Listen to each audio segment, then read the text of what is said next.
What would another monster game mean for the Prince? If he has another monster game and they get to 12-4 with a Titans game in week 18 on deck, they're going to be a 13-win team. He is going to have had Pro Bowl caliber numbers, even though he didn't make it, because his numbers and Justin Herbert's are basically identical. And I think that if he and Justin Herbert's numbers are identical right now, and Herbert has the Texans and Broncos left, and he has Colts, Titans, we're saying if he has a monster game, then he'll really outstrip them there. I think that, and this has not actually been a team in years past that has done anything. The late charging team that, nobody wants to play, like the Browns a couple years ago were that team.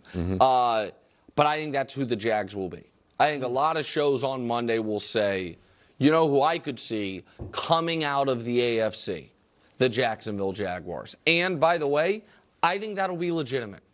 I think that I understand I might be the wrong messenger on this because I've always, even when there's not been a lot of evidence to back it up, I've believed in the Prince's talent. But he does all of a sudden bring a lot of experience to play come in these playoffs. So, not just that he's been to the playoffs for, but that he's got 80-some starts under his belt. He's dealt with real adversity and real success. And if he is playing his best ball when you know what the raw talent is, plus Etienne playing the best of his career, and Liam Cohen, I think, really feeling himself, I think that's a dangerous team. Well, I think they're dangerous. Even if they lose this game, which I predicted, I think they're dangerous in these playoffs. That said, a great game by the Prince. Look, I don't think most people, including myself, will ever fully be like, okay, he's arrived until he does it. I'm not saying they have to get to the Super Bowl, but till he, has plays a full well year in the playoffs. If he ends the season strong and plays well in a game or two in the playoffs and they lose, then I'll believe, okay, next year he's going to be one of the better quarterbacks in the NFL. But if he doesn't, if he struggles, like these last 4 games, we know he's been great. 14 touchdowns, no interceptions, no turnovers, I believe. Yep. But the 3 games before that, he was really struggling. He threw 5 touchdowns and 5 interceptions. And we've seen him, as you've reminded us, that was second year, he was 7th in MVP voting. So he won a playoff game, played well, and then fell off again. So I think we are still in that stage of prove it. I agree with that. And so another game would just be building more towards us really. He has a Okay, listen, guys. We don't have to justify this team anymore. They're a great team. They're well coached. They're well prepared. Offense, defense. They're here whether they win this game or not. Whether Trevor Lawrence throws an interception or not.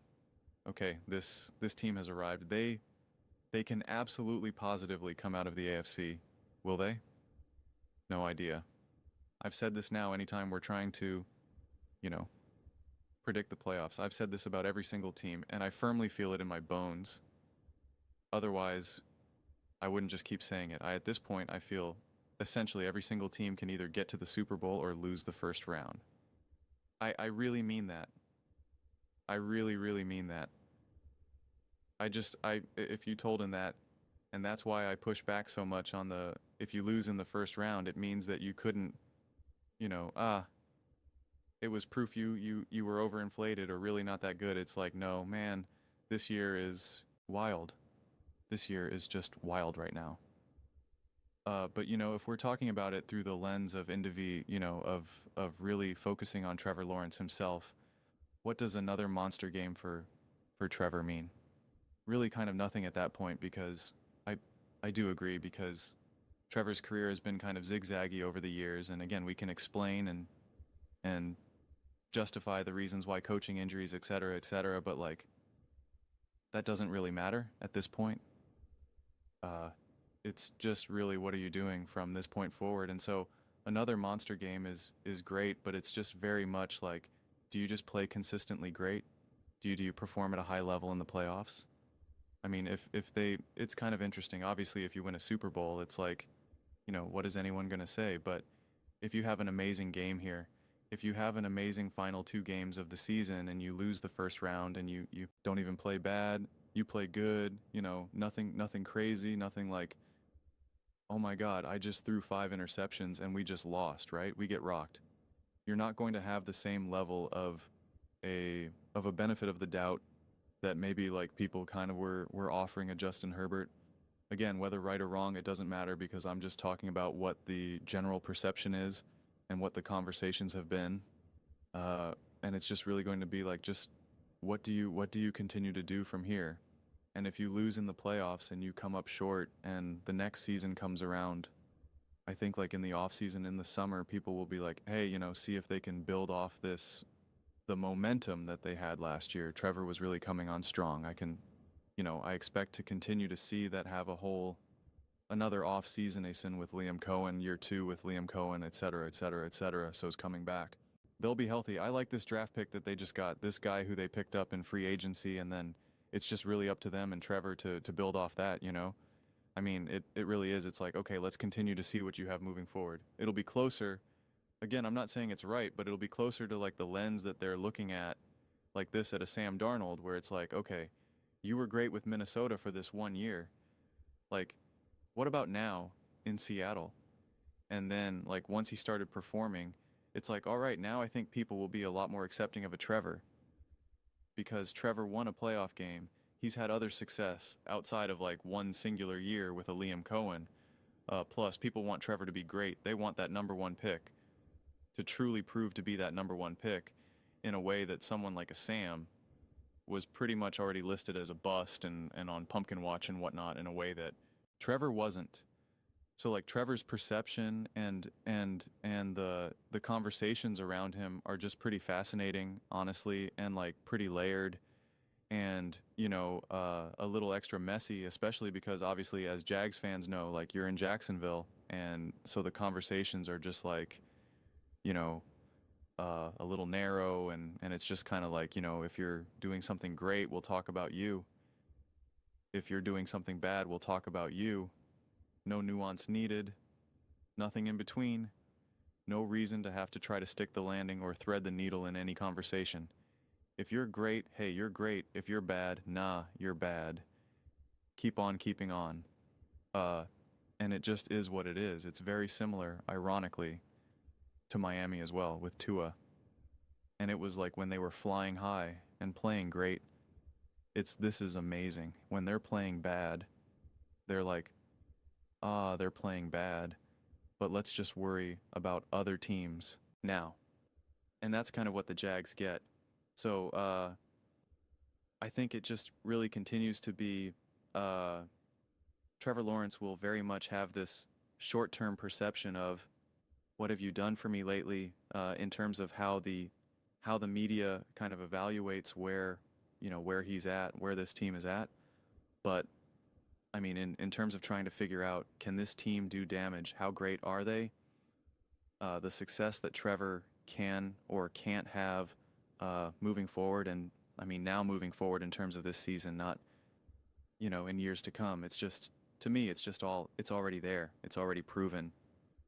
And yeah, I mean, of course they can come out the AFC, and of course they can win the Super Bowl. And again, I just feel obligated to be like, well, am I predicting it? It stresses me out right now, knowing that I obviously make these videos and talk about all these teams, and knowing playoffs are getting closer and closer, and people are saying, who do you got? What do you think? And I'm just like, I have no problems honestly admitting that I have no idea, and that I have no strong predictions or any strong sense. But it's just, which again, I keep saying that excites me, because I don't want to know. It's more fun when these things are unpredictable. But what I am confident is that, of course, the Jags are there. And if you look at any of these other contenders, the Patriots, the Broncos, the Bills, the Rams, like if you're just looking all around at all the other teams, it's just like, why would you be so confident to put the Jags like on a different level than them at this point? Like what's the why, how, and how? Same with the Patriots, same with the, like, all the things that you would do are just end up being more forced with what you just haven't seen yet. I haven't seen Liam and Trevor I haven't seen this version of this Jags team in the playoffs. I haven't seen Drake. I haven't seen Bond. And it's just like, yeah, I know. And the only two people that, the only, I guess, like three main ones that we've really seen would be the Philadelphia Eagles. They look different than what they've looked like in the past, not necessarily in the positive. You got the Rams and Stafford, and it's like, okay, yeah, you can trust that. And then you got Josh Allen individually, and you're just like, well, how much do I trust the Bills as a whole there? And so it's just, to me, they're just, the Jags are just right there. They're part of the party with all these other topish teams right now. Like they're in that group there. If I was making my tiers of the top teams, like the only reason why I would even put like a team like the Rams ahead of them is because of that trust factor, because of that resume, because I have seen McVay and Stafford do it for years now. And so I just know without a shadow of a doubt they're ready to bring it. And I can't necessarily bring that level of confidence for like a Liam Cohen and Trevor Lawrence duo there. But at the same time, don't mistake that as me being skeptical or doubting the Trevor Lawrence Liam Cohen duo, because those are different things. Even if they feel similar, those are I draw a very straight line down the middle in that regard. Which is why I had talked so much about trust when looking at these teams. I've seen the Eagles play great and win a Super Bowl literally just last year, within this past year. And yet, like, I don't have that trust. I trust Devontae individually. I trust A.J. Brown individually. I trust Jalen individually. Do I trust them all together, tied together by an offensive coordinator who's never called a game in the playoffs? Certainly not. If you had confidence in that, you would just be, it's in that, making it up. And that's not real confidence. That's just faith. And I'm not here to just tell people and explain people my hopes and dreams and what I just believe will happen. It's like I need it to be based off of logic. I need it to be based off of reason and analysis and, based off of what I've seen. It's like it makes logical sense that, of course, the Jags can show up. Of course, there's you don't need to see a monster game out of Trevor for that feeling to be solidified. And the last thing that I'll end here is that, like, listen, this Colts team is pretty interesting with Phillip Rivers. Like, Phillip Rivers cooked that 49ers defense, okay? He really did. They would have won if it wasn't for the Indianapolis Colts, their defense. So this game, don't take too lightly. Like, this is another game that I'm pretty excited for. I confess, like, I'm just as excited to see a Phillip Rivers. And again, as you guys all know, I believe in the Jags just from this rant alone, but all my other previous videos. But, like, there is still a part of me talking about rooting in hopes and dreams. Like, I do want to see Phillip Rivers win a game. I do. He deserves it. And it's been awesome to see.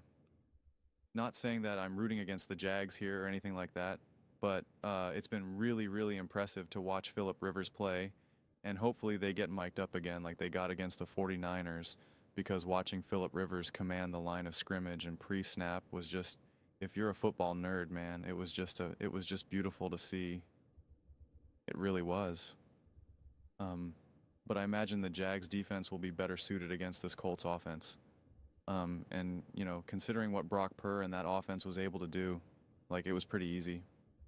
Now, they did have the one main turnover that gave them short field position that was just pretty much like an easy guaranteed touchdown, which kind of skewed things. I forget if it was a muff pawn or a fumbled kickoff return. I forget now, but it was, it was a special teams mistake at that point, which, automatically then put the Colts kind of behind the 8 ball a little bit. So even that is slightly misleading. So maybe the Colts can, be even more problematic and troubling than they thought. I mean, listen, 5.5, considering you're going up against Phillip Rivers and this Colts team that's really struggling right now and really circling the drain, like this, they are giving the Colts a legit chance. This isn't one of those spreads where it's like -4 here, -10.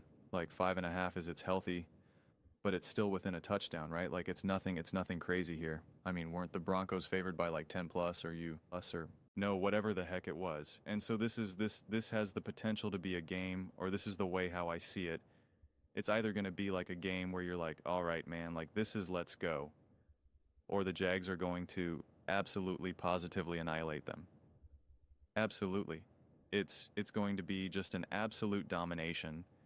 And the whole time you're just going to see like Trevor and Liam and company, and they're all going to be smiling on the sideline, and the commentators are going like, whoa, this team is really coming in strong, and like this is the Trevor Lawrence that everyone expected to see.